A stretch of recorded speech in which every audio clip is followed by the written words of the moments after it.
This is a live sand dollar. I have seen many, many, many sand dollars, but seeing one at night with a headlamp allows you to see the moving cilia on the top of the animal. Hello, beach friends. Today, we're going to explore my favorite beach in Southwest Florida, Fort Myers Beach. And I'd like to share a quote that I feel is very appropriate for today's adventure. Life is not measured by the number of breaths we take, but by the moments that take our breath away. And today on Fort Myers Beach, I was absolutely shocked by the amazing experience I got to have. And I cannot wait to share it with you. But it started really early. Now I have my headlamp on because I can go to the beach in the middle of the dark and use my headlamp now. Turtle season is over. Today is November 1st. I am at Fort Myers Beach. How did the turtle season do down here? Well, I'm glad you asked. We had 109 nests. We had 238 false crawls. We had 27 nests that hatched. So that is pretty exciting. Now, I am here after Hurricane Milton. This is the first time I'm here. And yeah, I'm probably going to have some good opportunities to pick up garbage. That's what happens after these big storms. And so I do not like recording with the headlamp. I will be honest about that, but I love creeping around the beach in the dark. I do. Now the headlamp's going to come in handy. I'm going to show you in just a second. So we have this live sand dollar here. Oh, and you can really, now with the headlamp and everything, you can really see the cilia on the bottom, but you can also see it on top. Now, normally you can't see that in the daylight, so that is fascinating. And you know what? All right, fine. I'm okay with the headlamp for a couple of hours.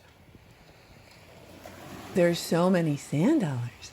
So at this point, I didn't know it was going to be like sand dollar-palooza. And I'm so excited. Yet look at this. Now, once back in July, many, many, many years ago, I had been down at the beach and they were carpeting the beach.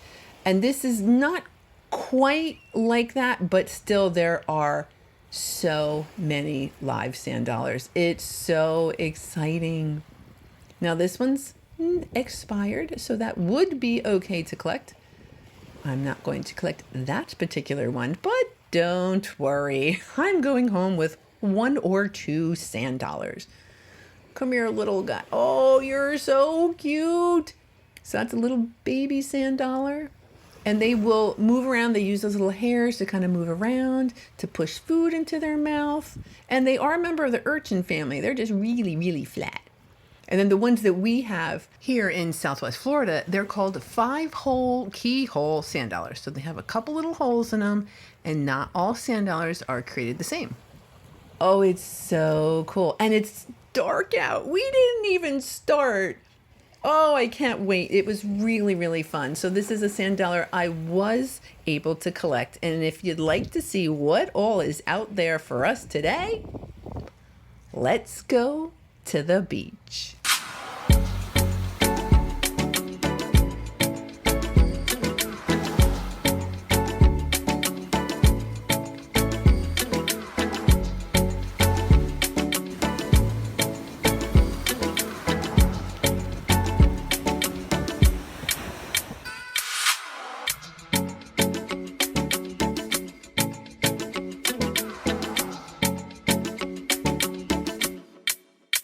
Okay, I have not left Sand Dollar Palooza part of the beach. Now check out the way the sand is kind of piled up on the left side because they're moving.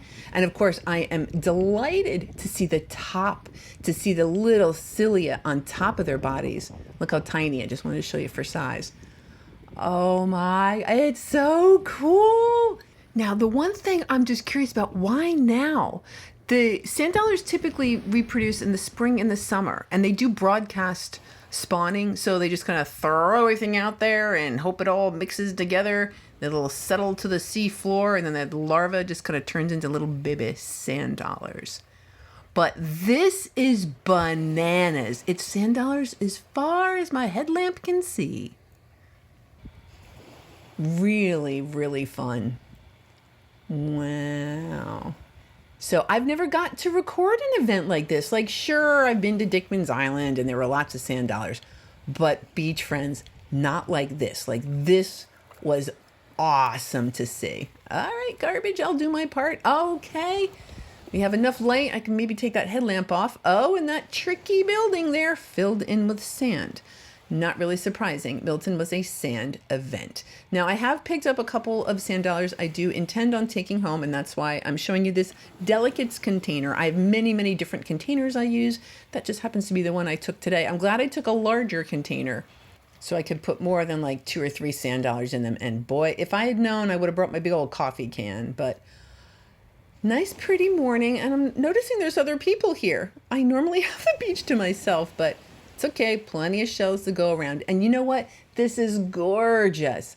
I don't really like those pictures. You know those pictures of the beach where there's just like a beautiful blue water and sand? I don't like those pictures. There's nothing on the beach. I like a messy beach. Like stuff to be there that you can explore. Oh, all right, buddy. We're just going to turn you over. That is alive, and it is right by the water. The water's right there. So it will be just fine. They are accustomed to being in and out of the water, the sand dollars. This is a lightning whelk. They are very common. They're one of the more common, more beautiful common shells. A lightning whelk. And a lettered olive, in my opinion, and I guess when I say it's common, where I shell, I tend to find them a lot. That's a lettered olive. Pretty common. Do I see another sand dollar? I do. Oh, it's gorgeous. And you can kind of see it respirating. Those little the cilia in the keyholes. I just think they're so beautiful. There you go, buddy. And there's different sand dollars. Some sand dollars don't have holes in them. Like I said, the ones we have here just happen to be that style. Oh, we also have an arrowhead sand dollar. I've only found one. That I'm holding right now. That's a broad-ribbed cardita. Very, very long name for a very, very common shell. This is also common. This is a calico clam. Oh, you are gorgeous. I don't know if I've ever seen how dark. And they have pental radial symmetry. You can see the little flower petals. There's 5 little petals on them, on the sand dollars. Another one. That one's pretty big. Yeah, that one's pretty big. So they're still here. I'm still tiptoeing through the sand dollars. Make sure that they are okay. And then I wonder, because they do bury themselves. Like, am I walking on them anyway? I don't know. I'm trying to avoid stepping on them. The garbage I will take. Yay! Oh, hi there, fighting conch. Yeah, I have a thing for fighting conchs. However, I also have a thing for intact shells. So I'm going to leave that here and keep the alphabet cone. Oh yeah, that's a fabulous shell. And it's funny too, because it's very desirable shell. There's other shellers here. How did they miss it? And maybe it just goes to show. Sometimes we're in the water. Sometimes we're doing rack lines. We're all over the place. Lucky me. Now this is a fighting conch, and I tend to just really gravitate toward them. And this one, for me, it kind of has a purple interior. Its lip is kind of flared, and it's kind of like light in color. There's a little, see that purple? The lip is kind of thin. Oh, it's so pretty. So yeah, that is a fighting conch. We'll just call it that. And it's coming home with me. This sand dollar. So you notice the petals. It's got 5 petals. Well, if you can see underneath the algae there. So they have 5 sections of them, and urchins do as well. So we will take that. I will put that. Well, I'll probably talk about it throughout the video, how I clean my sand dollars. I use hydrogen peroxide. It's called a common nutmeg. I don't think it's very common. I think that's beautiful. Look how pointy it is. It's big, and ooh, that's a good one. A spiny jewel box. Now the juvenile versions will kind of glue themselves to stuff, so it's not surprising that you find them sometimes with other shells kind of glued to them. Okay, here we have a critter intact with its little operculum. This is the front of the shell. That's where the critter would come out. Oh. Now, normally they actually kind of retreat into the shell, but this little fella is coming out. Well, you're in good company. I'm curious too. Oh, its little head came out. Now it's going to turn around and retreat. Yeah, it saw me, or that's what I assume. It saw me, kind of retreated back in the shell, but its head is right here. So that kind of triangle looking thing, Now, when it's underwater, it had, I guess because of all the water, its head kind of separates from the body and it looks much cuter with its like little antennas and stuff. But yes, I realize they're squishy things. They're kind of like slugs with shells. And I just think they're fabulous. All right, so that is a banded tulip. If I did not mention that, it is a living banded tulip. Kind of put you, yeah, pretty much where I found you. Here you go, fella. Awesome. So I have a banded tulip in my hand as well. So I have a keeper, an empty one, and I'll leave that critter here at the beach. Now, I kind of assume all these people are local. They are beachcombers, and I'll tell you why later. So I do have to share a little bit. As winter marches on, more people do come down here, and I don't have the place to myself like I do in the summer, which is so awesome. Oh, a short-spined sea star. You're so cute. I wish we had more a variety. He's a little guy. We do get a couple. I mean, there's the line sea star, the 9-armed sea star. That actually is super cool. I haven't seen one of those in a while. But I do love the critter encounters just as much as the seashells. Now, this is a moon snail. This is a colorful moon snail. And someone pointed out last week, they almost never have drill holes in them. Only the regular shark eyes do. Interesting. Really interesting. And this is an urchin. This is a short-spined sea urchin. So this is like a puffy sand dollar. Now this is alive. See its little feet, its little spines moving around. I have not seen one since forever. I used to find them all the time before Hurricane Ian, but something happened with that storm and it just disturbed wherever those animals grow. So I don't see them in the numbers that I used to see them. So this is really exciting. I haven't seen one in so long. They also cover themselves with shells. They kind of like decorate themselves. They're really, really cool. Maybe they'll come back. That would be great. Look in the background by that yellow circle. Did you see the fish jump? So you see that sometimes the fish are trying to get away from whatever's chasing them. Now, I know it's not a dolphin because it's just a little very shallow tide pool. So I would imagine there's all sorts of critters in there. Fish, crabs, snails. Now, the snowy egret, actually, they had a rough time for a while. They were hunted to almost extinction back in the 1800s, but they have recovered. Unfortunately, in the last couple of decades, they're losing their coastal wetlands. So their numbers are declining again. So that kind of stinks. So yay, we're not slaughtering them to decorate hats, but boo, we're losing wetlands. And I personally am really grateful for other conservationists who are out there, trying to protect nature. All right, some little things. Here is a little top snail, a jujube top snail. I can't resist those. I have a lot of those. They're probably relatively plentiful. Oh, a little true tulip. Oh, lovely little thing. Those will get quite large. Well, not as large as a lightning whelk or the horse conch, but that's another. We have 2 little true tulips here. Well, how do I know they're true tulips? Well, because I picked up about a gazillion of them. But let's review really quickly. So on the left, we have a banded tulip. It's really likely if you found a tulip, it's going to be a banded one. Now, the true tulip, much harder to find, darker colors. It does have bands, but it's going to be like really close together and kind of mixed in with the coloring. So for me, it's really the coloring. The coloring kind of tells me if it's a banded tulip or a true tulip. Hello, urchin. So I did find 2 on this day. Looking to see if we can, nah, you can't really see. I'm looking for his little tube feet moving around, and I don't think I'm going to be able to hold it. Well, maybe. The pentile radial symmetry, not so much. Trying to kind of show you the 5 pieces of it.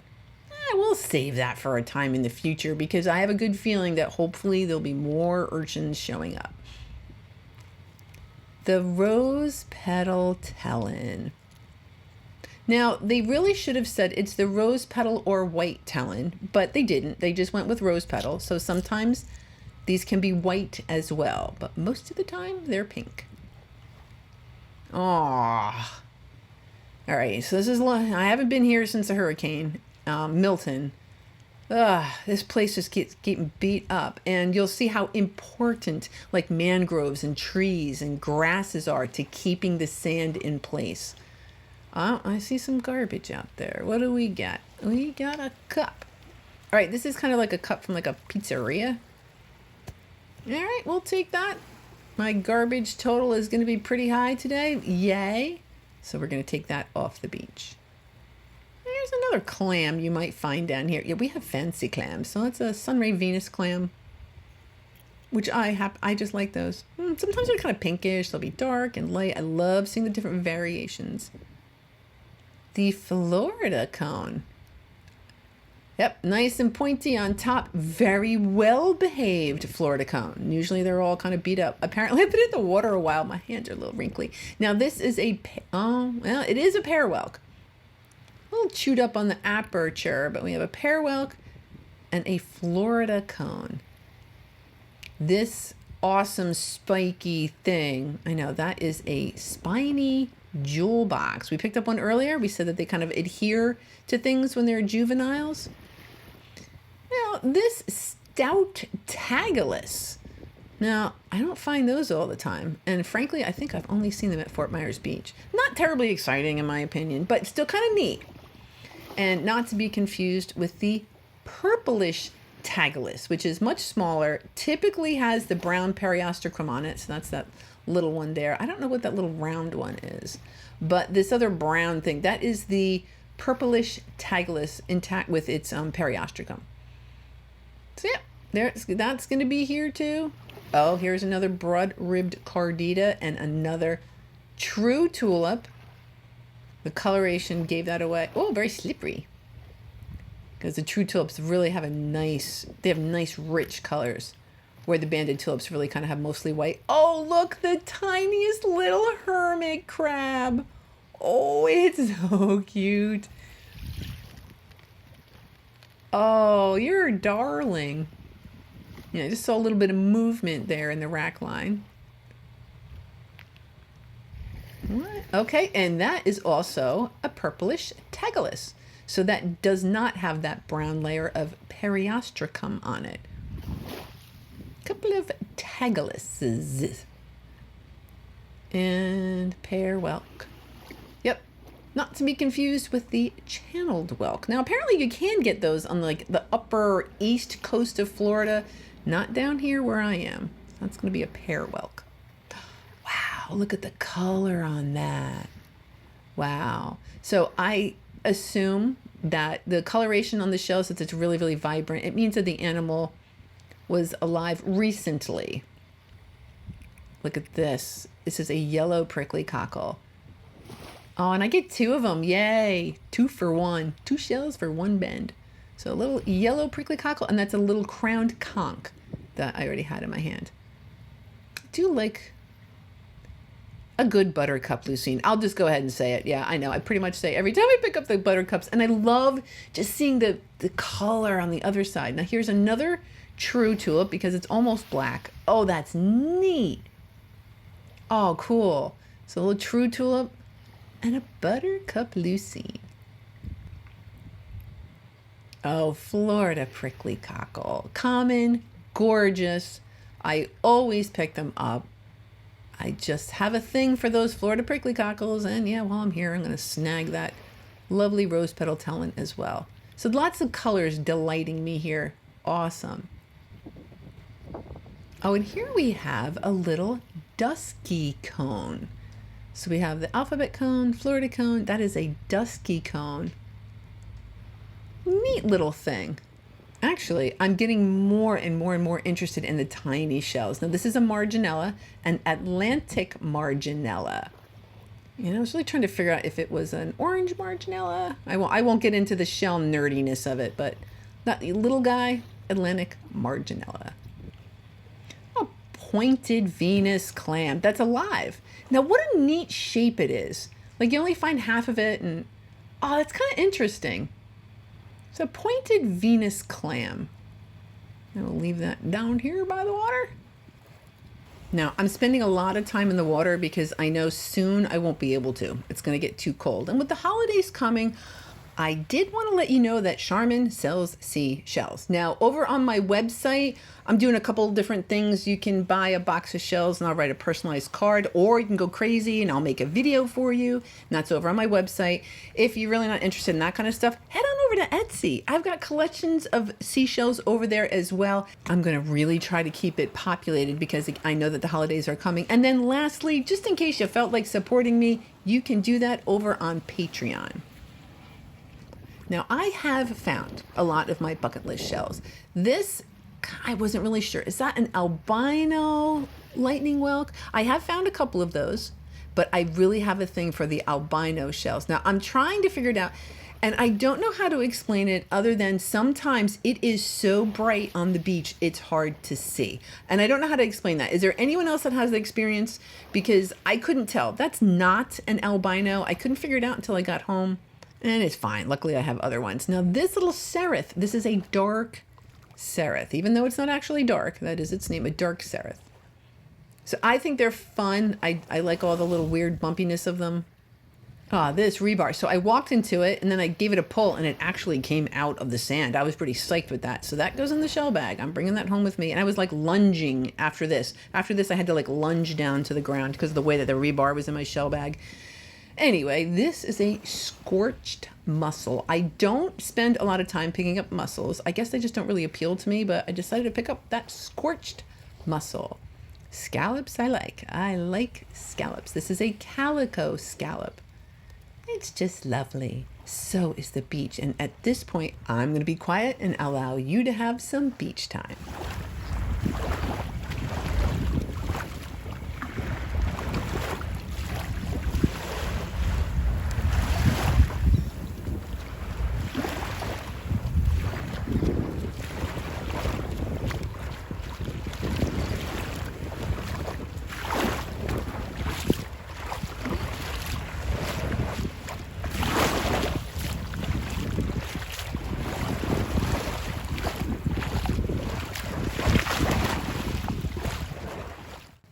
Oh, Buttercup Lucine, I can't wait to flip it over.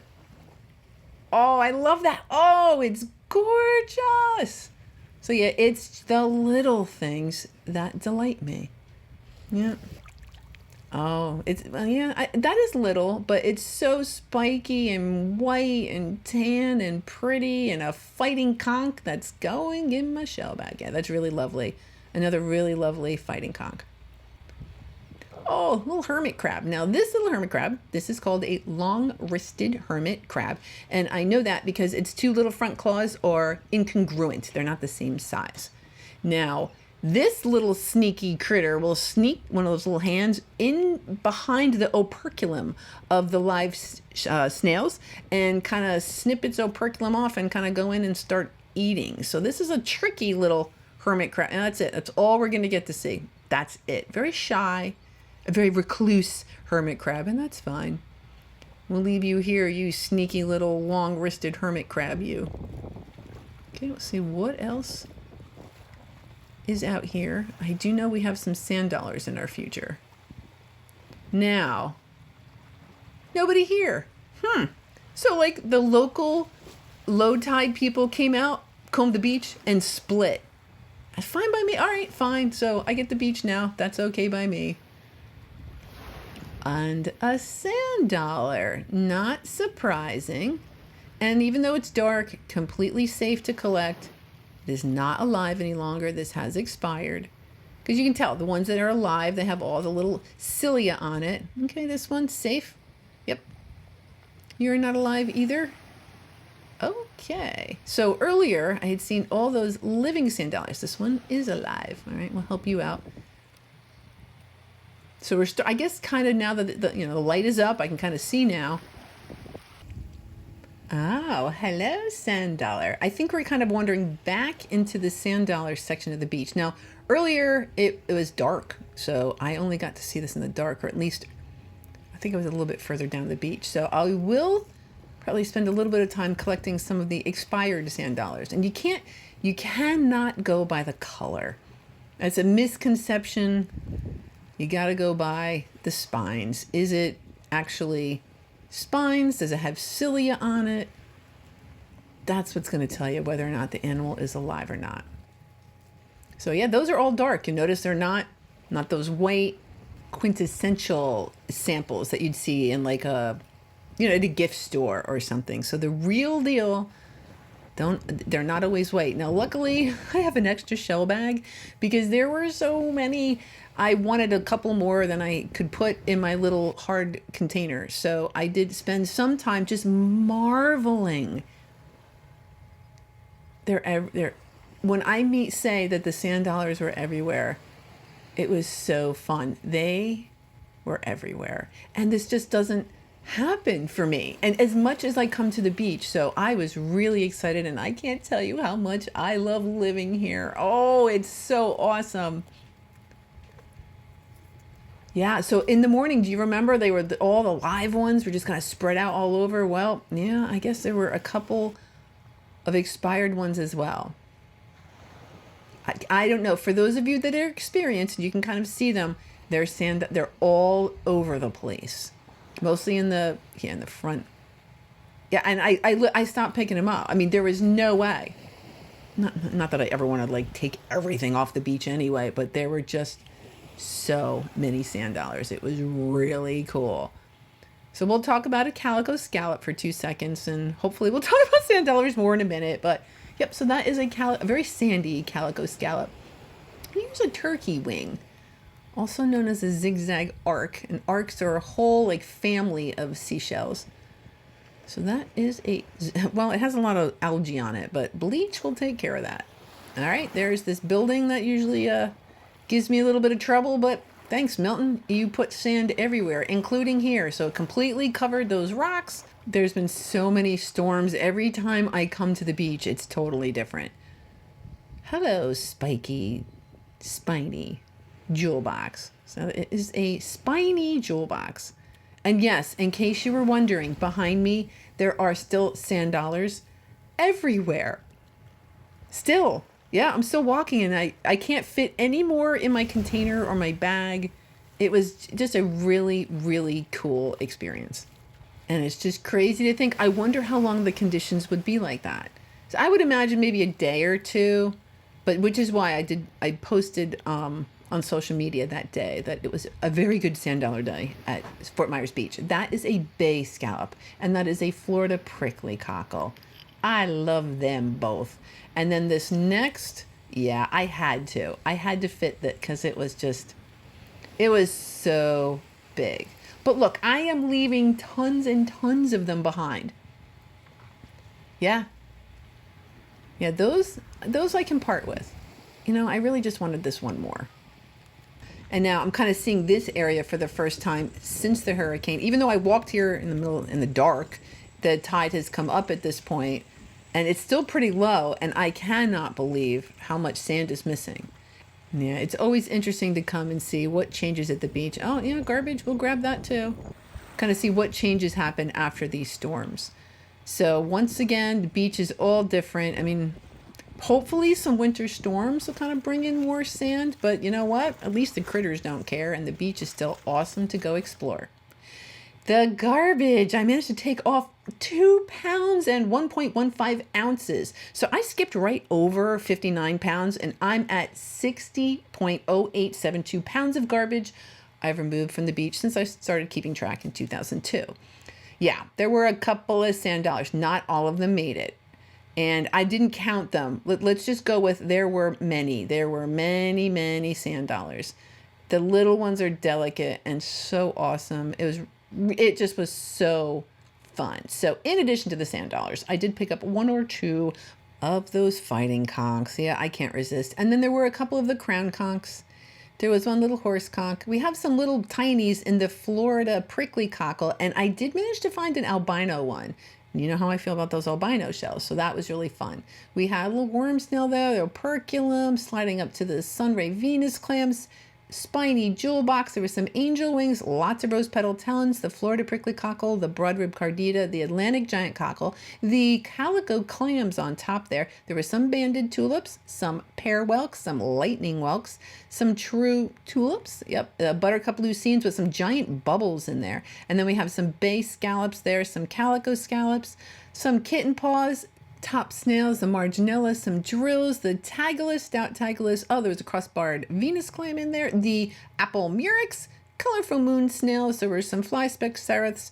My favorites today were that nutmeg, the alphabet cone, that really pretty fighting conch, some of those little true tulips.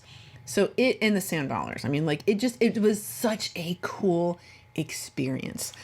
Patreons, thank you. Thank you so much for supporting me and basically not making me create ads for like mattresses, baby toys, and earbuds. And I don't have to make that up. I just go into my email and I look at the weird things that people would love me to sell, and I choose no, and you help me do that. So thank you. Next week, we're headed to Lover's Key. It had been closed after the hurricane for quite a while. It opened back up, and I went to go check it out. So until then, I hope you have yourself a great week, and I'll see you again next Sunday.